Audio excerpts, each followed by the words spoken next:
Welcome to the second part. First part share करने के बाद मुझे बहुत ही नॉस्टैल्जिक फील हुआ।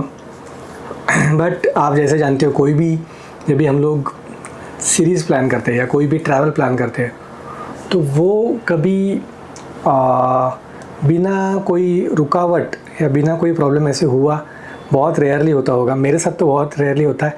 जैसे एक बोलते हैं ना हम लोग, एक उस ट्रैवल वो प्लान को एक काला टीका लगता है, वैसे कुछ एक घटना घटती है हमारे साथ हर बार। तो कच्छ के टाइम का ही है। तो आज हम लोग बात करेंगे स्कैरियस्ट मोमेंट क्या था हमारे सीरीज़ का या हमारे ट्रैवलिंग ओवरऑल अभी तक के एक्सपीरियंस का।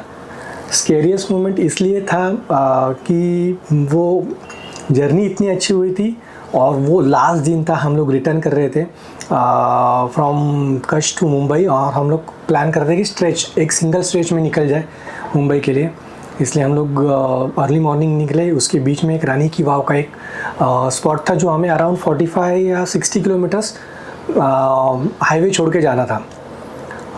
तो हम लोग गूगल मैप पे लोकेशन डाल के निकल गए और हुआ ऐसे कि हमें अलग रास्ते से बाहर निकाला जो खेतों से होते हुआ आ रहा था। हमें अराउंड 3-4 घंटे हो गए, हमें कोई एक इंसान दिखा नहीं था वहाँ पे। उस जंगल के रास्ते से रास्ता ख़त्म हो चुका था, गड्ढे थे, खेतों में से हम लोग आ रहे थे और उसी बीच में हम लोग कैसे करके हाईवे पे लग गए और हम लोग थोड़ा रिलैक्स हो गए। रिलैक्स होने के बाद एक टोल नाके पे मैंने नॉर्मली कार जैसे टोल नाके पे डालते हैं वैसे डाल दिया और टोल भर के आगे निकलने वाला था। उतने में उसने बोला कि नहीं पीछे लो और दूसरे लेन में आ जाओ। तो मैं बोला ठीक है, दूसरे लेन में जाते हैं। और मैं इतना रिलैक्स हो चुका था, मैंने रिवर्स लेते वक्त हमारी गाड़ी पीछे डैश हो गई। तो मुझे लगा थोड़ा सा डैश है, कुछ निकल जाएगा, इसलिए मैं रुका नहीं, वैसे ही चलाते रहा। रिवर्स लिया तो आवाज़ आने लगा तो मैं नीचे उतर के देखा तो साइलेंसर ज़मीन पे लटक रहा है। उसका जो हुक रहता है, साइलेंसर को पकड़े हुए रहता है पीछे, वो हुक निकल गया था। देन मैं थोड़ा घबरा गया क्योंकि यदने बहुत ही छोटा था उस टाइम पे, आई गेस 1 साल का था। तो उस टाइम पे बहुत, और हमें जल्दी निकलना भी था, आगे का रुकने का प्लान किधर सेट नहीं हुआ था, इसलिए वो भी डर था कि कोई बड़ा प्रॉब्लम ना हो जाए। तो हम लोगों ने वहाँ पे थोड़ा सा रिवर्स लेके टोल वगैरह भर के आगे जाके थोड़ा रुके तो पेट्रोल पंप था। पेट्रोल पंप पे एक बंदे ने टेम्परेरी जुगाड़ करके उसको हुक करके दिया। फिर भी मुझे मन में डर था कि हाईवे पे कुछ हो गया तो प्रॉब्लम हो जाएगा। उसके बीच में हम लोग रानी की वाव के लिए रुके या नहीं रुके, इसके ऊपर था संभ्रम था। फिर भी हम लोगों ने प्लान किया चलो छोड़ो, जाते रुकते, जो होगा देखा जाएगा। तो वहाँ पे गए, वहाँ तक तो हुक अच्छा था। वहाँ पे जाने के बाद एक लोकल एक ऐसे ही लोहार काम करने वाले रहते हैं भाई, उनको पूछा तो उन्होंने बोला ये मुंबई तक नहीं जाएगा क्योंकि ये अभी हुक उसका लूज़ हो रहा है, ये गर्म जैसे जैसे होते जाएगा शायद एक्सपांड भी हो जाए और टूटे भी। तो उन्होंने बोला कि मैं उसको ठीक करके देता हूँ। तो उन्होंने 20 या 30 रुपये हमसे लिए थे। उन्होंने एक अच्छे सा हुक वेल्ड वगैरह करके दिया।